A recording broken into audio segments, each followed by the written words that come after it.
नमस्कार। 2026-27 का साल सरकारी नौकरी की तैयारी करने वालों के लिए बहुत अहम होने वाला है। तो चलिए आने वाली परीक्षाओं के लिए मिलकर एक सॉलिड रोड मैप तैयार करते हैं। यूपीएससी, एसएससी, अरे भाई इतनी सारी परीक्षाएं हैं और उनकी इतनी सारी तारीखें। कंफ्यूज होना तो बिल्कुल लाजमी है, पर घबराने की कोई बात नहीं। अगले कुछ मिनटों में हम इसी उलझन को सुलझाएंगे और एक बिल्कुल साफ सुथरा कैलेंडर सामने रखेंगे। तो सबसे पहले चलिए बात करते हैं यूपीएससी की। भाई देश के सबसे प्रतिष्ठित पद यहीं से तो मिलते हैं। देखते हैं कि साल 2026 में यूपीएससी का कैलेंडर कैसा दिखने वाला है। तो ये रहा सीएससी 2026 का पूरा सफर। जो भी इसकी तैयारी में लगे हैं उनके लिए ये 3 तारीखें सबसे ज्यादा जरूरी हैं। 24 मई को प्रीलिम्स और फिर 21 अगस्त से शुरू होगी मेंस की असली लड़ाई। पर रुकिए, नोटिफिकेशन की तारीख में एक छोटा सा लेकिन जरूरी बदलाव है। और ये रहा वो बड़ा अपडेट। सीएससी 2026 का जो नोटिफिकेशन 14 जनवरी को आने वाला था, उसे फिलहाल एडमिनिस्ट्रेटिव रीजंस यानी प्रशासनिक कारणों की वजह से टाल दिया गया है। अब इसका मतलब ये हो सकता है कि तैयारी के लिए शायद थोड़ा और वक्त मिल जाए, लेकिन सबसे जरूरी बात यह है कि ऑफिशियल अनाउंसमेंट पर लगातार नजर बनाए रखनी होगी। अच्छा, सीटों की बात करें तो उम्मीद है कि सीएससी 2026 में करीब करीब 900 से 1200 पद होंगे। देखिए, ये एक बहुत बड़ा आंकड़ा है, मतलब सही तैयारी के साथ एक सीट हासिल करने का अच्छा मौका है। अब आते हैं इंजीनियरिंग बैकग्राउंड वाले उम्मीदवारों पर। उनके लिए ईएससी 2026 एक बहुत ही सुनहरा मौका है। देखिए, प्रीलिम्स होगा 8 फरवरी को और मेंस 21 जून को। और हाँ, कुल 474 पद हैं, तो तैयारी में कोई भी ढील नहीं चलेगी। जिनका सपना देश की सेवा करना है, उनके लिए डिफेंस सर्विसेज की ये तारीखें बहुत जरूरी हैं।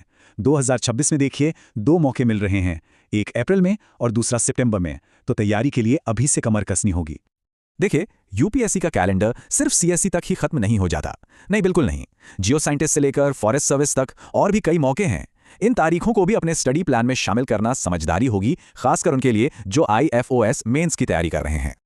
चलिए, यूपीएससी के बाद अब रुख करते हैं एसएससी की ओर। एसएससी जो हर साल लाखों उम्मीदवारों को सरकारी नौकरी का मौका देता है।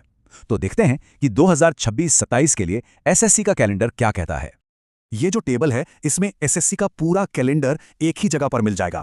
चाहे सीजीएल की तैयारी करनी हो या जीडी कांस्टेबल की, हर परीक्षा की नोटिफिकेशन डेट और एग्जाम विंडो, सब कुछ यही है। और हाँ, एसएससी सीजीएल की तैयारी करने वालों के लिए एक बहुत बहुत बड़ी खबर है। टाइमलाइन में बदलाव हुआ है। जी हाँ, नोटिफिकेशन अब मार्च में आएगा और टियर 1 की परीक्षा होगी मई जून में। तो जाहिर है, इस बदलाव के हिसाब से तैयारी की पूरी स्ट्रैटेजी को एडजस्ट करना पड़ेगा। ठीक है, तारीखें तो हमने देख लें, पर कहानी यहीं खत्म नहीं होती। कुछ और भी जरूरी बातें हैं जो हर उम्मीदवार को पता होनी ही चाहिए। तो चलिए जरा इन कॉमन नियमों और एलिजिबिलिटी पर भी एक नजर डाल लेते हैं। अच्छा, रेफरेंस डेट के बारे में तो सबने सुना ही होगा, है ना? ये और कुछ नहीं, बस वो एक कट ऑफ तारीख है जिसके आधार पर यह तय किया जाता है कि कोई कैंडिडेट उम्र के हिसाब से उस परीक्षा के लिए एलिजिबल है भी या नहीं। तो तैयारी शुरू करने से पहले यह चेक करना बहुत जरूरी है कि जिस परीक्षा को टारगेट कर रहे हैं उसकी आयु सीमा के अंदर आते हैं या नहीं। जैसे सीएससी के लिए ये 21 से 32 साल है, वहीं दूसरे परीक्षाओं के लिए ये अलग अलग होती है। एक बात हमेशा याद रखनी चाहिए कि ये एक मैराथन है, कोई 100 मीटर की दौड़ नहीं। ज्यादातर परीक्षाओं में प्रीलिम्स, फिर मेंस और फिर इंटरव्यू, ऐसे कई पड़ावों से गुजरना पड़ता है और हर स्टेज की तैयारी का तरीका बिल्कुल अलग होता है। और हाँ, लगातार पढ़ाई के बीच ब्रेक लेना भी उतना ही जरूरी है। तो ये है 2026 की कुछ खास छुट्टियां। इनको अपने स्टडी प्लान में पहले से ही शामिल कर लेना अच्छा रहेगा। इससे बिना किसी स्ट्रेस के पढ़ाई का फ्लो बना रहता है।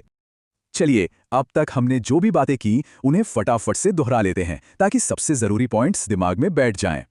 तो 3 बातें हैं जो बिल्कुल नहीं भूलनी है। पहली, यूपीएससी सीएससी का नोटिफिकेशन पोस्टपोन हो गया है। दूसरी, एसएससी सीजीएल की तारीखें बदल गई हैं। और तीसरी और सबसे जरूरी बात, किसी भी अफवाह पर ध्यान नहीं देना है, सिर्फ और सिर्फ ऑफिशियल वेबसाइट्स को ही फॉलो करना है। तो अब पूरा कैलेंडर और एक तरह से रोड मैप सामने है। सवाल अब यह है कि अगला स्ट्रैटेजिक मूव क्या होगा, किस परीक्षा पर अपना ध्यान फोकस करना है। बस अब अपनी रणनीति बनाने और तैयारी में जुट जाने का समय है। सभी को शुभकामनाएं।